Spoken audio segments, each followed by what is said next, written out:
घोटाला के कारण हुआ है, इसकी जांच आवश्यक है। सिर्फ इसी विभाग के अंदर नहीं, तमाम वर्क डिपार्टमेंट का अंदर ये खेल हुआ है।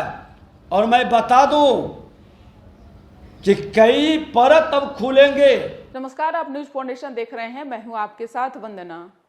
बिहार विधानसभा के नेता प्रतिपक्ष विजय कुमार सिन्हा ने एक बार फिर से लालू नीतीश पर तंज कसा है। विजय कुमार सिन्हा ने कहा कि तेजस्वी यादव सदन में 70 घोटालों की जिक्र करते थे, आज मौन है। आज जो सरकार है वह घूसखोरी की सरकार है।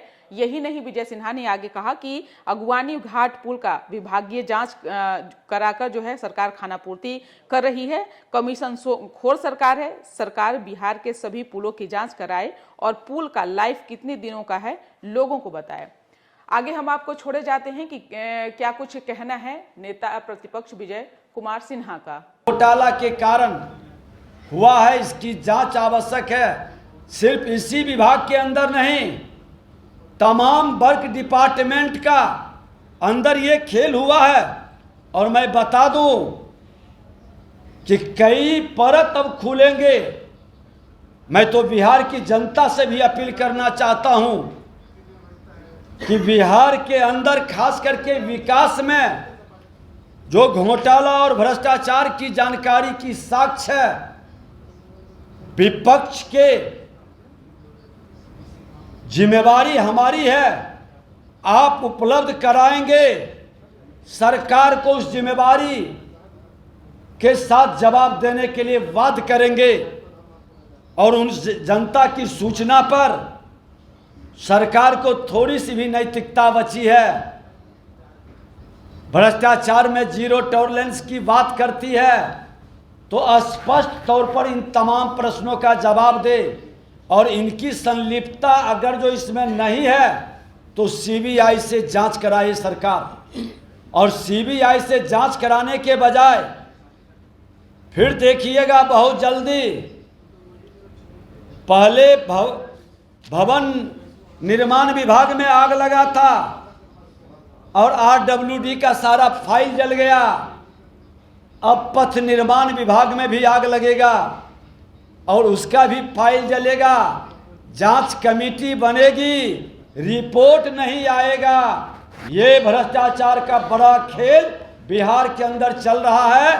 और इन भ्रष्टाचारियों की जमात घबराहट में उसको बचाने का एक नया रास्ता विभागीय ऑडिट के माध्यम से, जांच के माध्यम से उसको बचाने का एक रास्ता खोला है। ये घोर निंदनीय है। सीबीआई से जांच के लिए हम बाध्य करेंगे सड़क से सदन तक। और सरकार को सीबीआई से जांच कराना चाहिए और इससे जुड़े हुए जो लोग हैं उनके भी संपत्ति की जांच हो। मैं तो कह रहा हूं कि भारतीय जनता पार्टी खुल करके जांच की मांग कर रही है। सीबीआई से आप जांच कराने में क्यों भाग रहे हैं? कोई भी मंत्री हो, जांच तो सबके लिए है। संवैधानिक संस्था पर सबको विश्वास है। भारतीय जनता पार्टी तो जब पक्ष में रहा है या सत्ता में रही है, संवैधानिक संस्था का सम्मान किए हैं। भाग तो आप रहे हैं।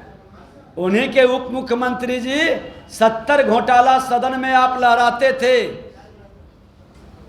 आप प्राक्कलन घोटाला का खूब जिक्र करते थे। आज क्या हो गया है? क्या शेयरदारी उनकी बढ़ गई इसलिए मौन हो गए हैं? और आज पुल से जुड़ा हुआ प्रश्न है और प्रवक्ता का जवाब हमारे प्रवक्ता देंगे। जब अप्रैल 22 में इसी पुल का सुल्तानगंज के तरफ गिरा था तो सदन में विधानसभा अध्यक्ष मैं थे। मामला उठा था, जांच की रिपोर्ट सदन पटल पर रखने के लिए भी कहा गया था। साल भर से ऊपर हो गया, क्यों नहीं रखा गया? जांच रिपोर्ट में इतना विलंब का कारण क्या है? 1 वर्ष से ज़्यादा हुआ, उसके बाद जांच रिपोर्ट आती है। किसके दबाव में ये रुका रहा?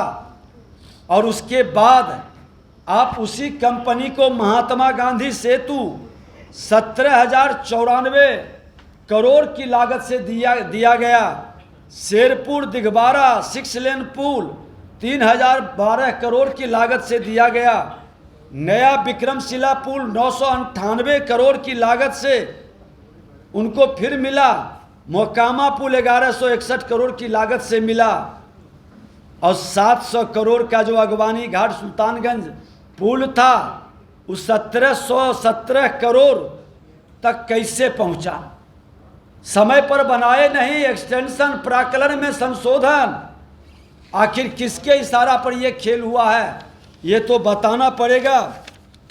और मैं जानना चाहता हूं कि निर्माण करने वाले एजेंसी पर स्ट्रक्चर ऑडिट रिपोर्ट के आधार पर कार्रवाई करने में इतना समय क्यों लगा?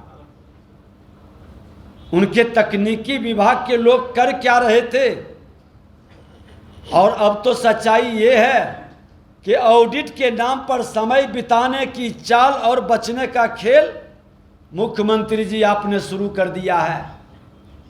ये भ्रष्ट संस्था को बचाने का खेल आपने शुरू किया है।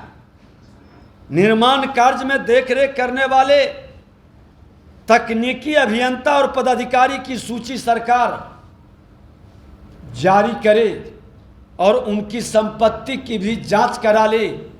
स्पष्ट हो जाएगा पथ निर्माण विभाग के अंदर 2 3 बड़े इंजीनियर पकड़ाए थे, करोड़ों का रुपया पकड़ाया था। क्या हुआ? कैसे उस मामले को दाबा गया, छुपाया गया? ये पैसा किन लोगों तक पहुंचता था, ये स्पष्ट करे सरकार। मुख्यमंत्री जी, तहसीलदारी की जो खेल बिहार के अंदर हो रही है, जनता की गाढ़ी कमाई का बिहार की जनता जानना चाहती है। और उससे भी बड़ा गड़बड़ी कि निविदा प्रक्रिया में बड़ा घोटाला है। सच्चाई तो ये है कि एसपी सिंगला जैसे इनके चहेते कंपनी के इंजीनियर ही निविदा पेपर तैयार करते हैं। उनके सलाह पर तैयार होती है, उनके हिसाब से तैयार होती है, ताकि उन्हीं को ये टेंडर मिल सके।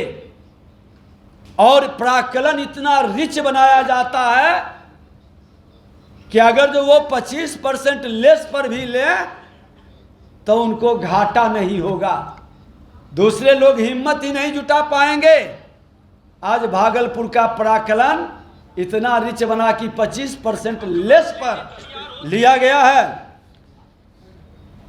इसकी जांच हो और एसपी सिंगला के अकाउंट का भी जांच हो, ताकि इसके द्वारा कमीशन किनको किनको गया है ये स्पष्ट हो जाएगा। जब जांच सीबीआई से या हाईकोर्ट के सिटिंग जज से ये कराते हैं तो स्पष्ट हो जाएगा कि ये पैसा कहां कहां गया है।